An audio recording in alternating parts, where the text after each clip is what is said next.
Welcome to the Shellonomics Podcast, your source for pure Teenage Mutant Ninja Turtles entertainment, presented by King Mictus. All right, guys, another episode of Shellonomics. We are into Season 3 of the 4Kids series.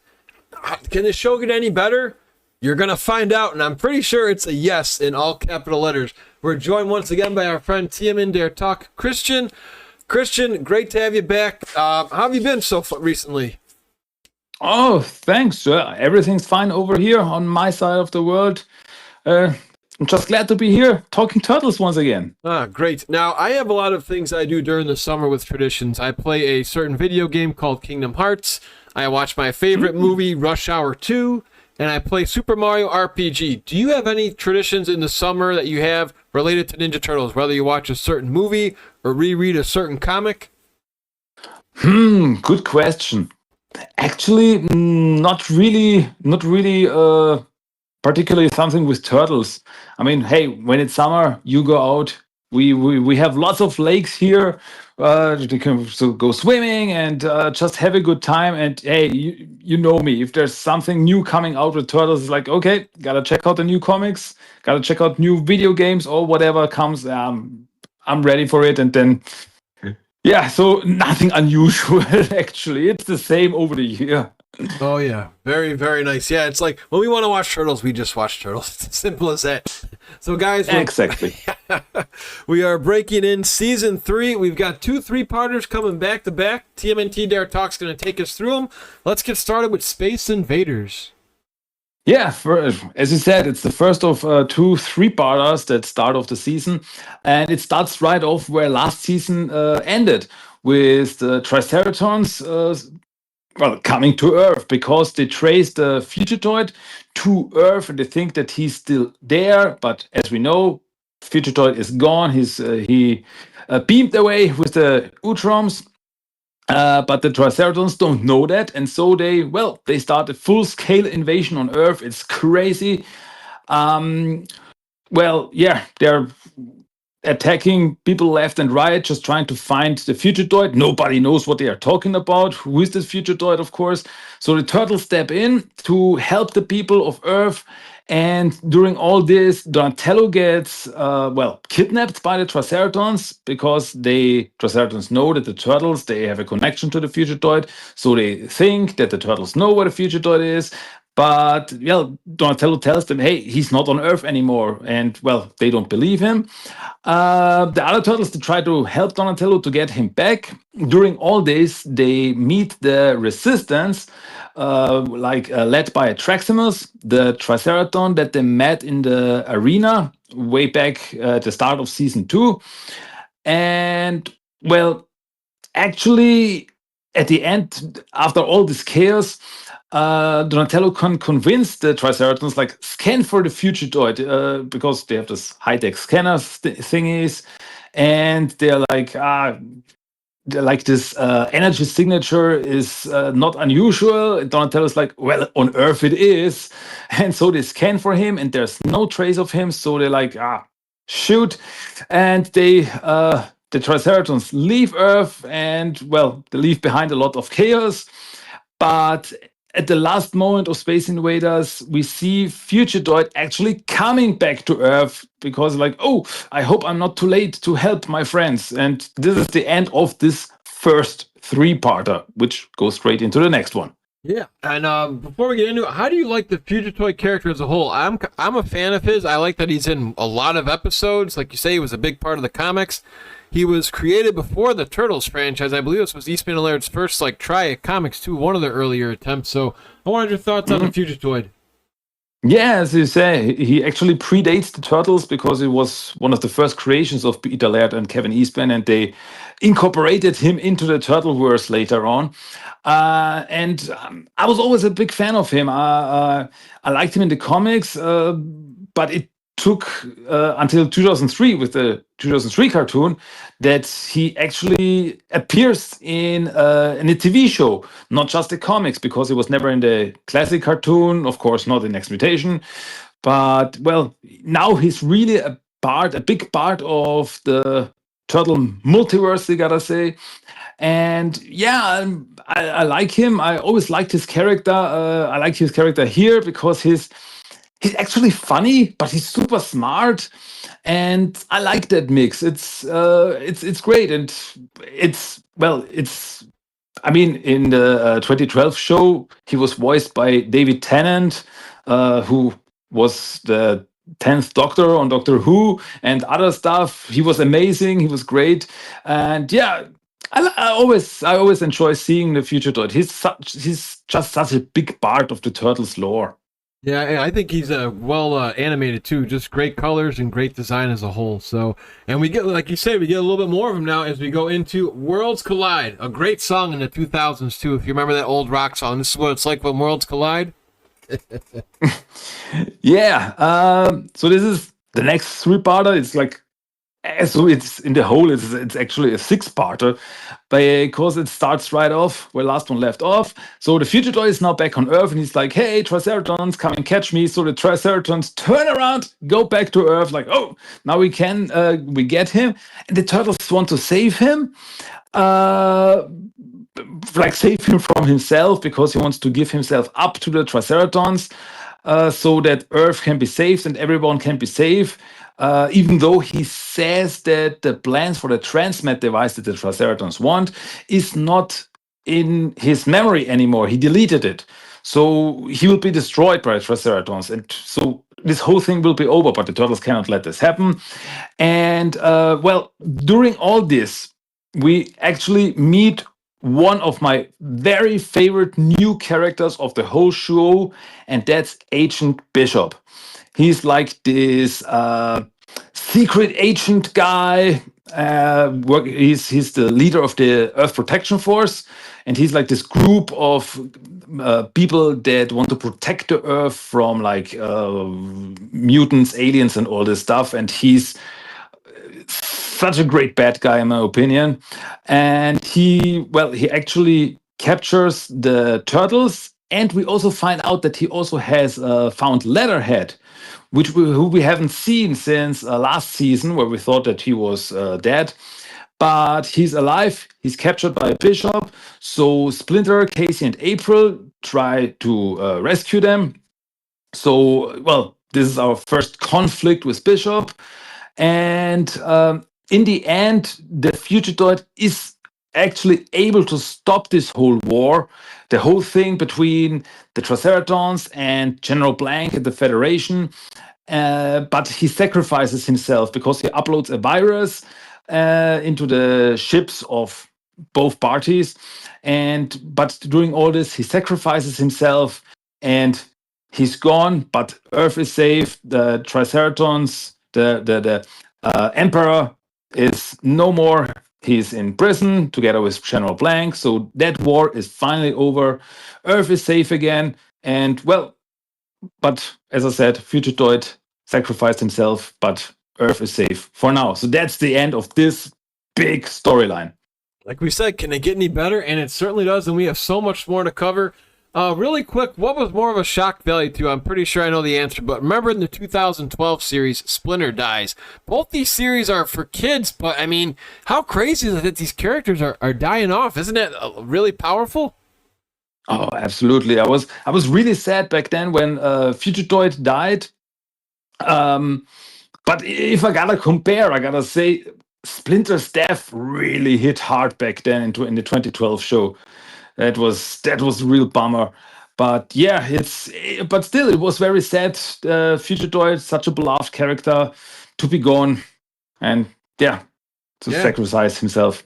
Oh yeah, I can't wait to deep dive 2012 with you down the road too. But yeah, I was great run for the Future Droid in multiple episodes. Again, really cool fun fact too. I did not know about that Doctor Who spot there, so thanks for plugging that in with your bonus facts. And into our next episode. This guy was a pain in the butt for me to fight in the video games because it took me a while to figure out his pattern. Touch and go.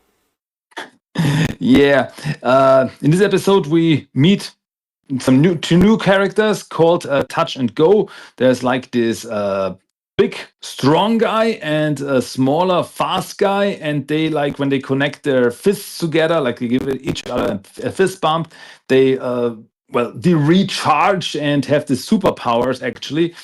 Funny thing is that we never really find out where they come from. They just appear. They're like hired in this episode by Han, but we never really find out where do they come from. Are they like superhumans or kind of some kind of mutants or anything? We don't really know, but I actually enjoyed them. I thought because in this episode, Splinter and Michelangelo team up to fight them both, and it's a fun episode because, well, when do we get a team up between Splinter and Mikey? This was really really cool. And yeah, as you said, like in the video games, we have to fight them too, and I like them. I like their design. I enjoyed them. I wouldn't mind if they came back in some way, like in the IDW comics or anything. I could really see that. Yeah, again, just because again, I think it's because a lot of these characters get more of a development than the show we grew up with. You know, most of these guys, they usually just got mutated by accident, like all the characters, like Mutagen Man and Muckman and Joe Eyeball in our show when we were growing up. Ground Chuck and Dirtbag. Here's a little bit more of a story, a little more character development, and I'm with you all the way on that. Going forward, we go with Hunted. Well, this is a funny episode because after the whole thing, when the Turtles were able to rescue Leatherhead from Bishop, Leatherhead is actually now living with the Turtles. But as we remember, he's got this.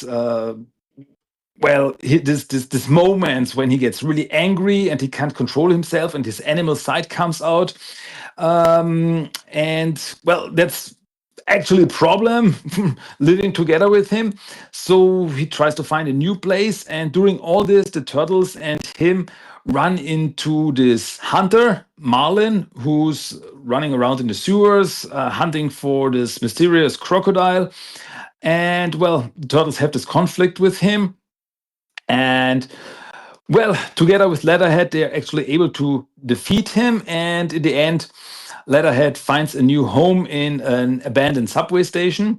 Funny thing here in this episode is actually an adaptation of the Tales of the Teenage Mutant Ninja Turtles comics number 6, which was actually the very first appearance of Leatherhead. So they turned it around a little to make it a later storyline. But yeah, good adaptation, I gotta say. I liked it. Yeah, I think we're going to keep going with this. It's going to be really, really hard for us to say this is one episode you could live on. Because like we said before in the other podcasts we've done here on Spotify and YouTube, even episodes that are just like not canon and filler, they're just so good with the action. And you get to see a little bit more of a different side of Turtles. Like Raphael's got great character development. Michelangelo with the Justice League. You know, Donatello with the Kirby episode. Leonardo going off on his own. And I can't wait. I know we got to break down season 3 first, but season 4 is, oh god, I can't wait for that. I get chills talking about that season. And then we go into the next one, Hate, H to the A to the T to the E. Yeah, this is actually what was it called? Humans Against the Extraterrestrial. Because after this whole thing with the Triceratons and everything, there actually is now this group called Hate that are against everything extraterrestrial. And the Turtles, they go on a little trip to Northampton, and they run into these guys who, go after the Turtles because they think they are Martians or something. And well, this is a conflict. They're just some guys with some laser weapons. They're just some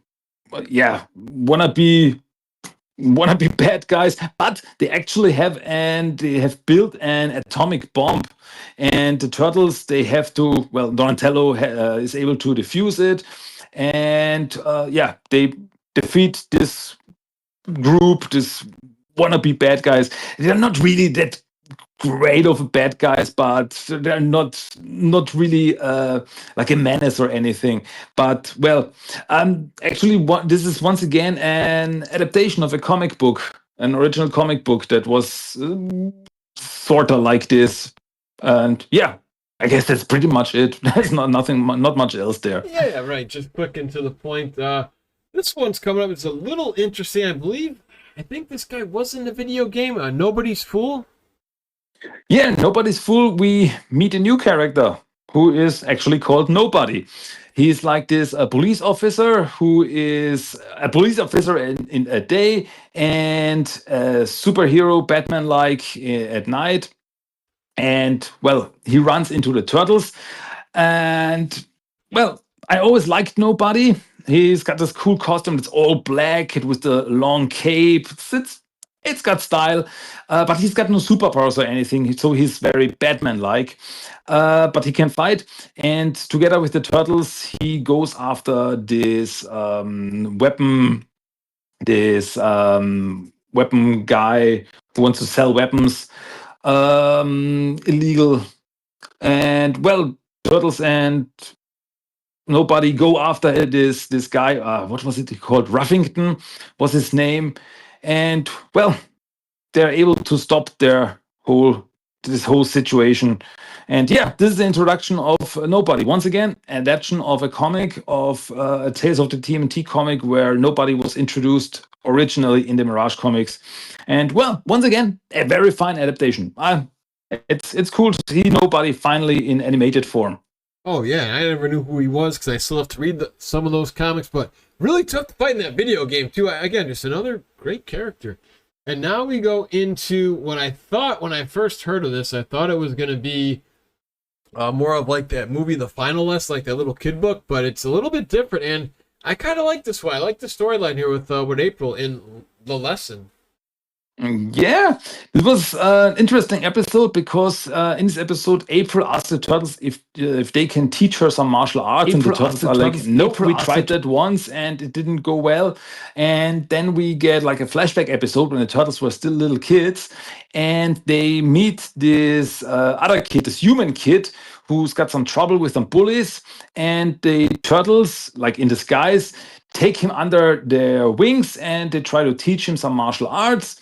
And it does not go well because each one teaches him something different. Like you got to learn to fight and punch hard. And then Leonardo, next time it's Leonardo the teacher, and it's like, no, you got to be calm. And then Mikey, no, the most important thing is to have a cool catchphrase. And it's crazy.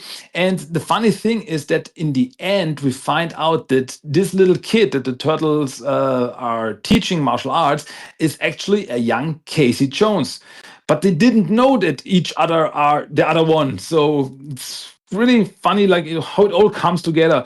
I really like that this episode gives Casey's catchphrase Gungala actually an origin, because Michelangelo tries to teach him a catchphrase, a battle cry, and he says try like Goro Goro Sama, and Casey cannot say it, and it turns into Gungala.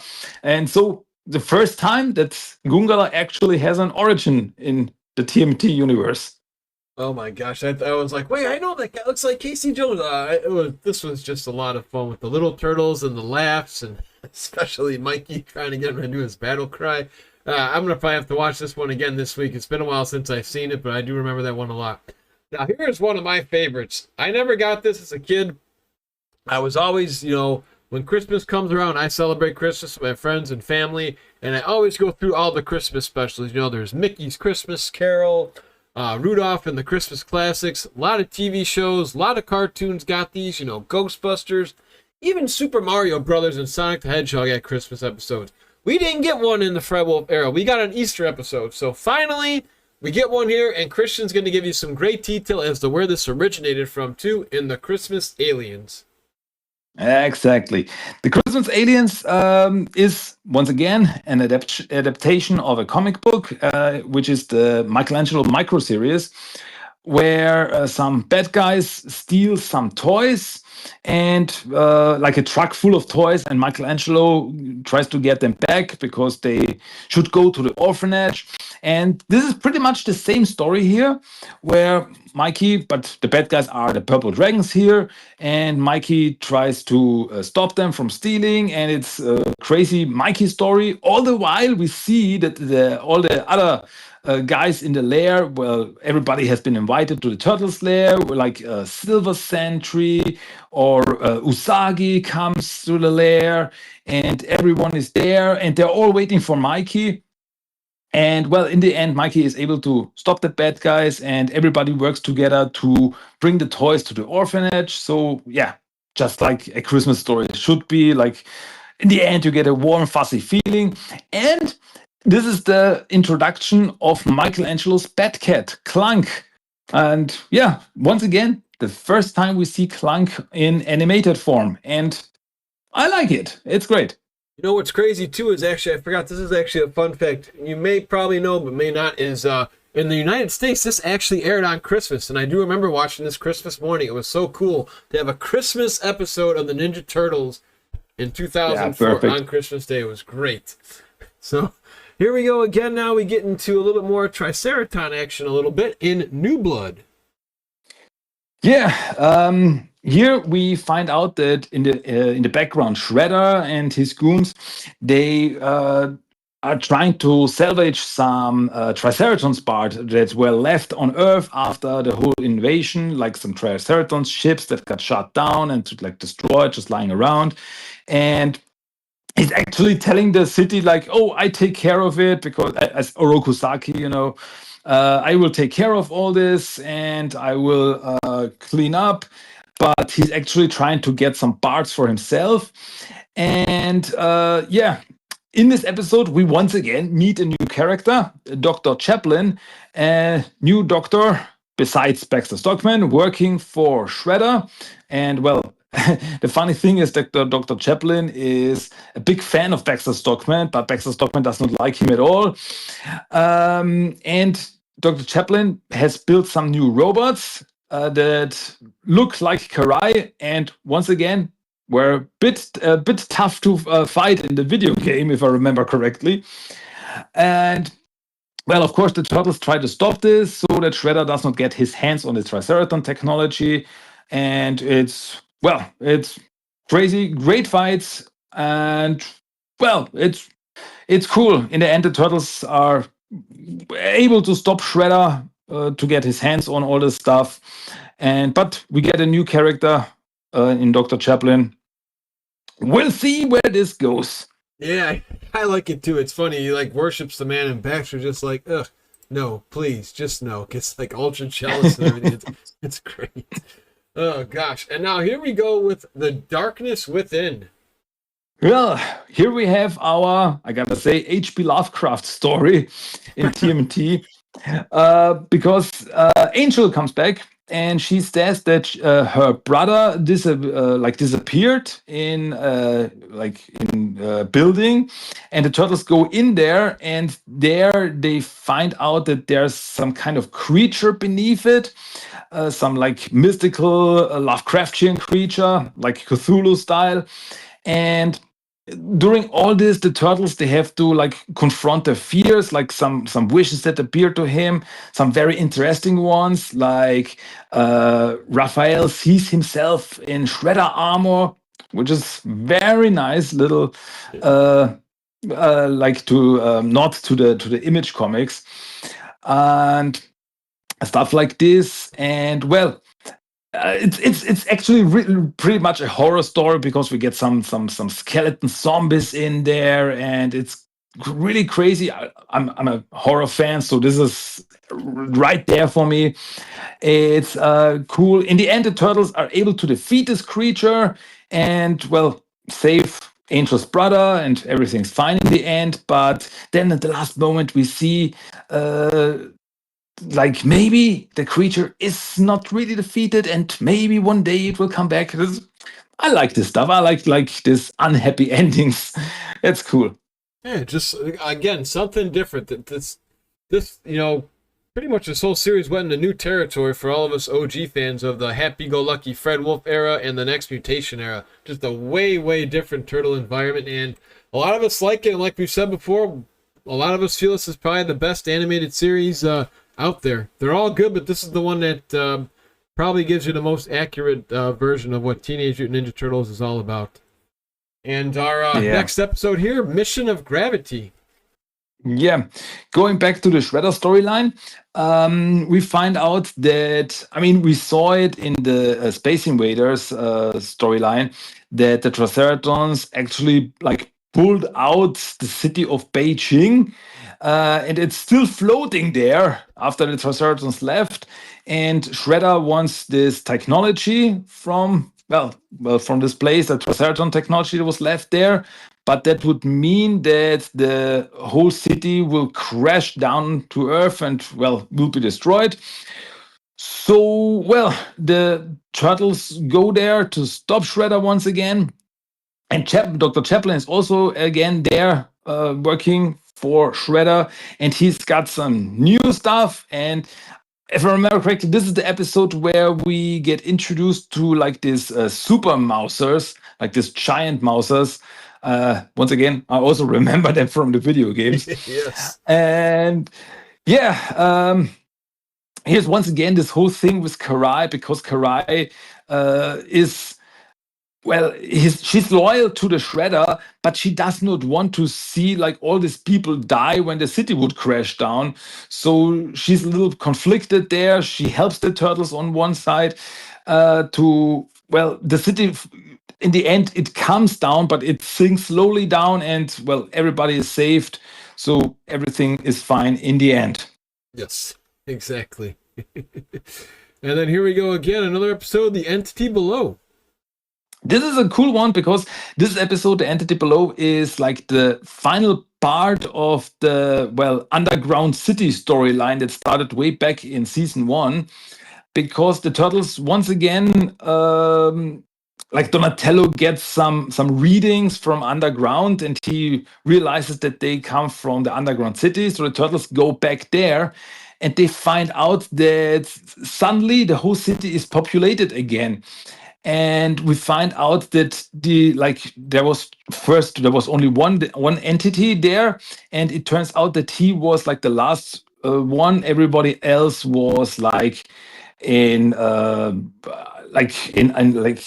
ice on ice, frozen, and so they all woke up. And we find out that these people who are living in this city are the Atlanteans, who, we would call them the Atlanteans. So they lived on Atlantis, and they fled into this underground city.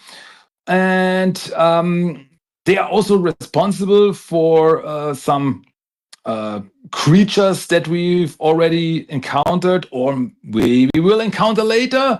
Like, if you remember the Green Man from back in season 1, like this sloth-like creature that was living in the woods, appears to be actually a creation of the Atlanteans. We see them in the flashback.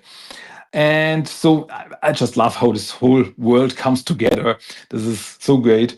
And the evil Atlanteans, they want to come back to the surface and destroy the world and take over the world. But the turtles, with the help of some good ones, are able to stop them. And so everything turns out fine. The good Atlanteans, they say, okay, we will find a new place to stay, to live in peace. And so they go. And this is pretty much the end of this whole storyline that started way back in season 1. And this is the stuff that I love. How this all comes back and it all comes together. This show does this just so good. And it makes sense too, doesn't it? Their stories just make sense. Yeah, absolutely. As I said, it all comes back together. Like we also get some foreshadowing here. We see some creatures that the Atlanteans have created, and maybe we will see them later. So this whole universe is all connected, and this is the stuff that I just like. It's so great, such a great writing, and such a great show overall. Oh yeah, and now while I finally, we've been talking, behind the scenes, so to speak. Christian and I are hopefully going to start doing some comic reviews for you guys too, and I finally got a taste of this character finally in time. I believe it's supposed to be called Travails. Yeah, I think Travails sounds right. Okay. And this is the introduction, and once again I gotta say, the first animated debut of Renette, the time traveling girl. She takes the turtles on a crazy time-traveling adventure to medieval times, where we meet Savanti Romero, like this evil sorcerer guy. And once again, as you said, this is pretty much like the storyline in Teenage Mutant Ninja Turtles #8, like in the comic books, where the Turtles also met Renette. They went back in time, and the only one here missing is Cerebus the Aardvark, because he was a crossover character, so he could not appear. But we get a little nod there in the beginning when like this little Aardvark runs past the Turtles. Nice little nod there. And but once again, I gotta say, because this is not a straight up adaptation of the comic, they once again are able to surprise even the fans of the comics. Like, okay, I know how the story goes, but in the end, who appears? None other than Ultimate Draco, who is the fusion between Ultimate Ninja and Draco from the end of season 2. And because they have, like, when they were traveling through time and space after they disappeared through this rift at the end of of last season, they fused together, and well, they were able to reappear in this time. And at the end, they're able to steal the time scepter from Renette and disappear with it to, well, cause trouble at a later time. So once again, they're able to even surprise the people who know the story, like, because they put in a little twist, and it's like, hey, did not see this one coming. I was really surprised. I remember when I watched this episode for the first time. It's cool. It's really cool. I love her innocent, childlike, innocence too. It's like, oh, you're just a very chill character. I really dug her. I'm glad I got to finally meet her in the comics. And now we get to go into one of my favorite episodes. Just so many twists. This is almost like I'm a big wrestling fan. I used to love, old school WWF, WCW storylines, and this is just such an amazing story right here in Hun on the Run. I mean, the whole story starts with Karai on a mission, and she gets captured by Bishop. And so Shredder sends Han out to get Karai back from Bishop, and the Turtles also get mixed up in this whole situation.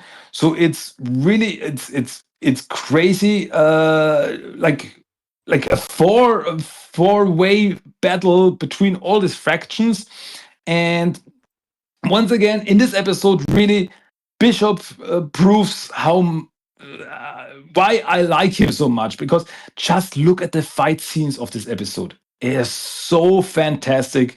The moves, the smooth moves of Bishop, it's great. And Karai is in there, Han is in there, the Turtles are in there. It's crazy. It's such a fun episode. It's, as you said, it's really a great episode. Yeah. Yeah. If you had to pick, I mean, again, there's so many good episodes. To me, this is one of the ones that is a must watch if you get time to check out this series. It's just great for storyline, just who's going to side with who. And it's, I won't spoil this anymore for anyone, but just check it out.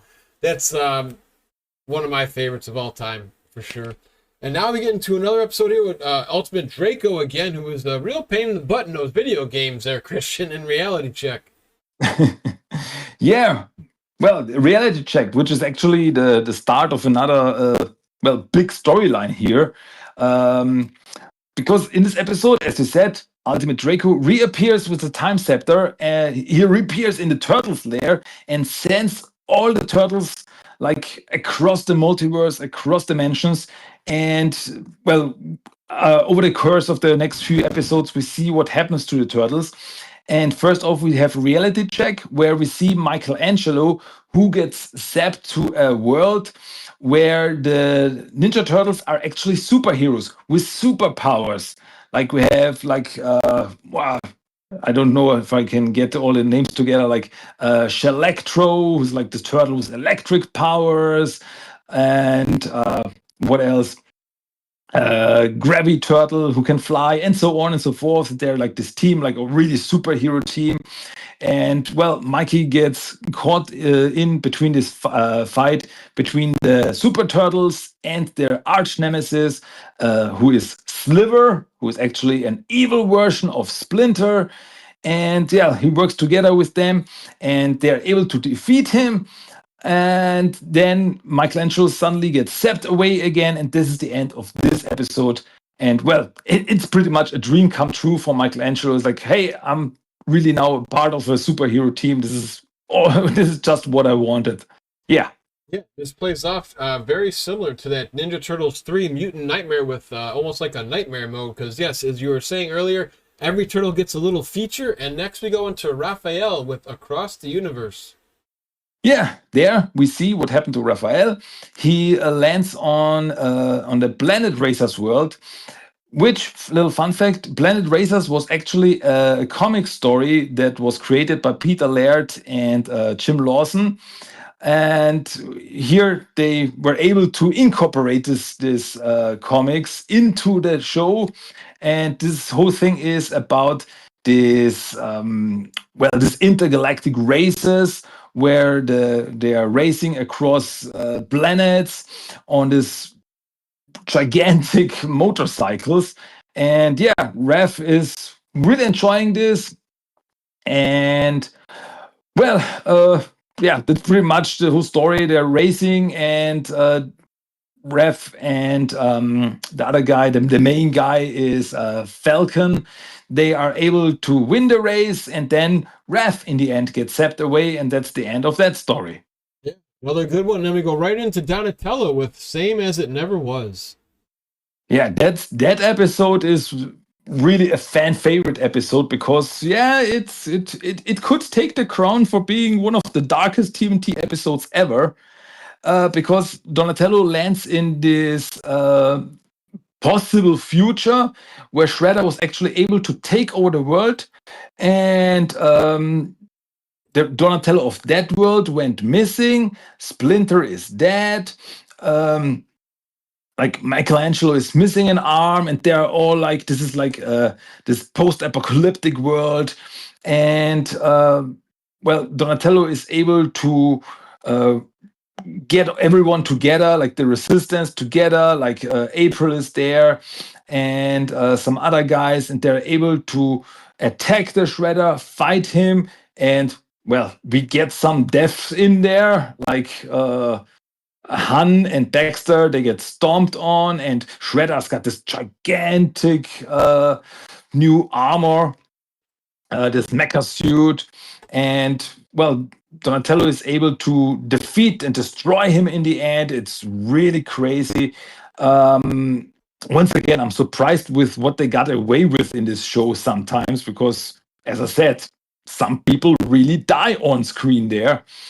And in the end, after this Shredder in this world is defeated, Donatello gets zapped away, and that's the end of that story. Yeah, this was one where I watched and my jaw dropped about 10 times. Like, are you kidding me? Wow. This is rated Y7, right? I think. Yeah. Think about it. Yeah, now, I guess let's put you on the spot here, Christian. Father's Day's coming up in America this coming weekend, I believe. Would you let your kids watch this show? I'm going to put you on the spot, and I'll let you know my answer right away after.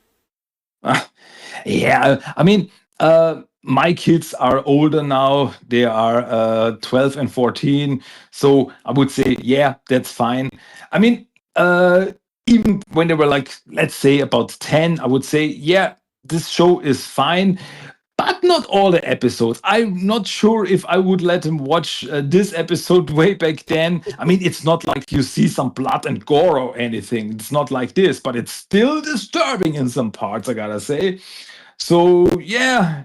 It was the same with me for the 2012 show, because when my kids were young, the 2012 show was the thing on TV, and we watched some episodes together, but there were some episodes where like, later, I will show them later to you. For now, they're a little bit disturbing. Yeah. And it's the same here. Yeah, I can see it's almost like some of these would be almost like a deleted scene, like a banned episode, like how some cartoons have those where it's just banned for now. So I'm glad it's not banned. I'm glad I was able to check it out. I'm just saying, I would let my kids watch this if I had kids. It'd be okay. But like you said, it depends when and depends on, the how. Because, if you're watching this late at night, they might have a nightmare, and I don't want them knocking on Dad's door. Hey, Dad, I can't sleep. The boogeyman's coming to get me.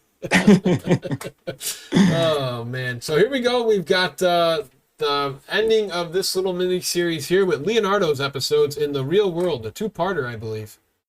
Yep, there's a two-parter where in the first part, Leonardo gets transported to Usagi's world, where he meets his good friend Miyamoto Usagi again, and well, they together uh, like have this little adventure, which was fun because we met some characters that originated in the Usagi Yojimbo comics. That was really cool. And well, Usagi then tells Leonardo, okay, I will help you to get back to your family. And so at the end of the first part, like Leonardo and Donatello, Leonardo and Usagi, they travel to the battle nexus because like, okay, I know how to get there, and then maybe the daimyo will help us. So they travel to the battle nexus. And that's the second part, like Leonardo and Usagi go to the battle nexus. But we find out that the daimyo is not himself anymore. Because he's really sad and really angry after everything that happened to his son, like because he thinks that his son like died, and so he's well really angry with Leonardo and Usagi, but they try to use the magical war staff to get to his brothers, and that's what happened way back in their episodes when they were like zapped away like through the magic. In the end, Leonardo is able to get them all together. It appears that Ultimate Draco is there, and he was like behind the situation with the daimyo. And well, through the power of the war staff and the time scepter, Ultimate Draco is destroyed.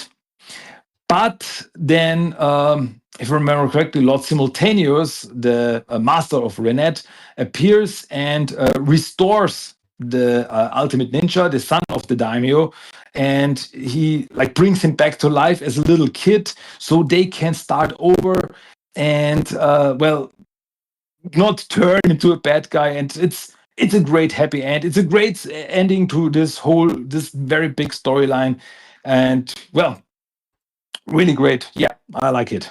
No, they've done nothing wrong again. And just by the name of this episode, I'm guessing this is probably one of your favorites coming up, Bishop's Gambit.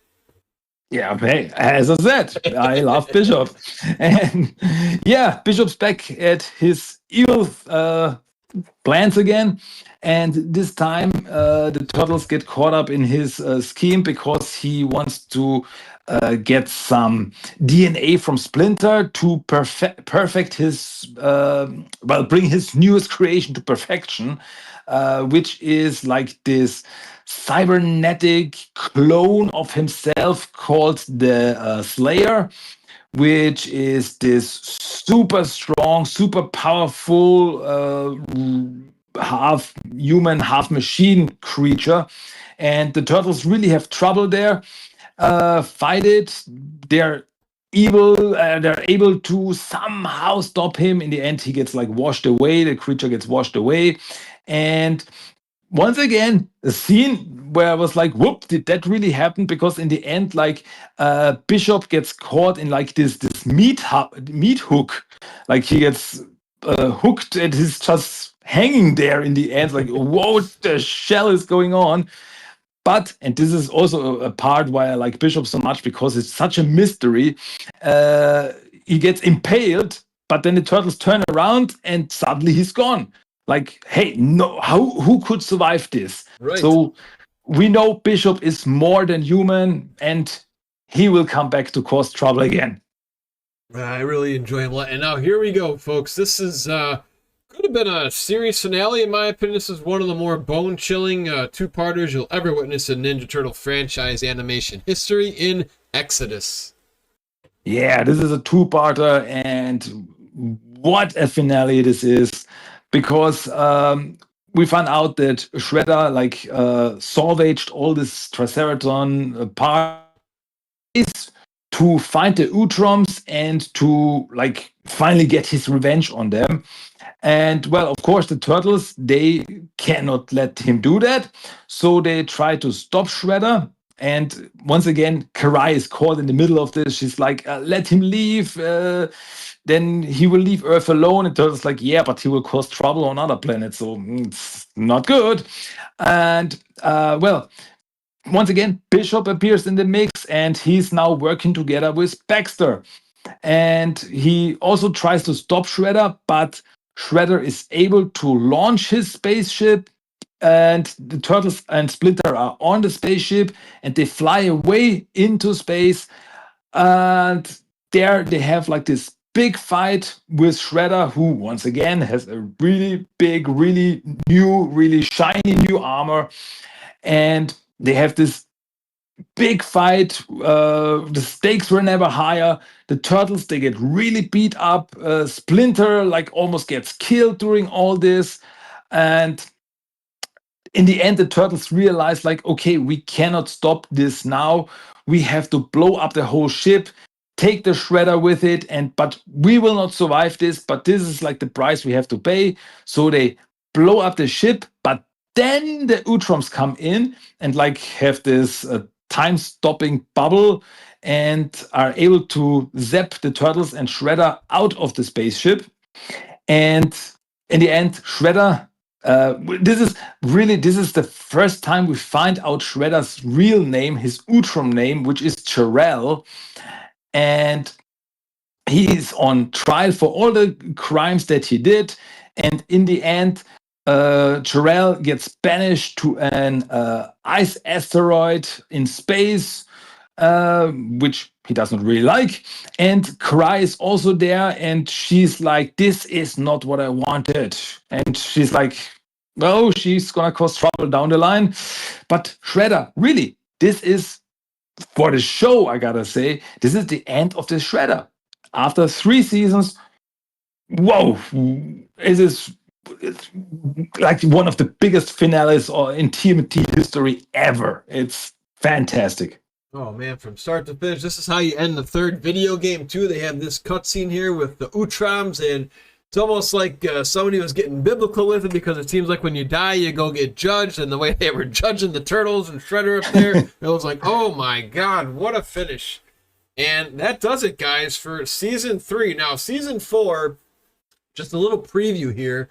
You're going to have a little bit of a different theme song because Shredder's gone. So Michelangelo does say we've shredded Shredder. So Shredder is gone.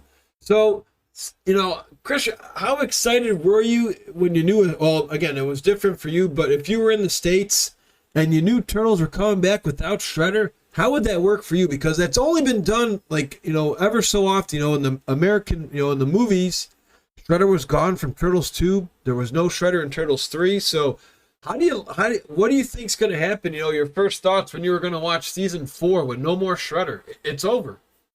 We think. Yeah, as I said, like Shredder is the big bad here, but I mean, we now have Bishop there who's causing trouble. Baxter is still there. Karai is very unhappy about this whole situation. So I knew, like, okay, there's still some guys running around causing trouble. So the Turtles, after all the thing, I knew that the Turtles will have their hands full with other bad guys and stuff. But I did not expect the way that the next season turned out, because like the whole Leonardo storyline, this one I did not see coming, and it's very interesting when we're going to talk about it. It's going to be interesting. Oh gosh, yeah, exactly. And guys, if you're not checking us out on Shellonomics at YouTube and Spotify, you are definitely missing out. And if you guys want a huge amount of Ninja Turtle content, Christian, where can they find more awesome Turtle podcasts? Well, Teenage Mutant Ninja Turtles, The Talk. That's my podcast. And you can find me, as always, pretty much everywhere. Apple Podcasts, Spotify, pretty much everywhere. And or just check out the website, TMNTDERTALK.com. I have all the socials there. Check it out. And hey, write me a message, send me a mail. Let's talk Turtles. And yeah, let's have fun as Turtle fans. Let's Turtle fans unite.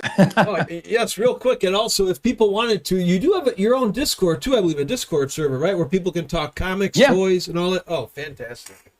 Yeah, come hop on the Discord. It's I'm always there to talk turtles. I'm always up for it. Yeah, and you're like you're pretty much Christian O'Neill with all the news too. You let us know when all the new stuff's coming out there. I love it in that server. Well, as always, my friend, thank you so much for joining us. We hope to have you on again real soon to talk season 4, maybe dive into some comics. Until then, my friend, take care. Thanks as always. Until next time. Cowabunga.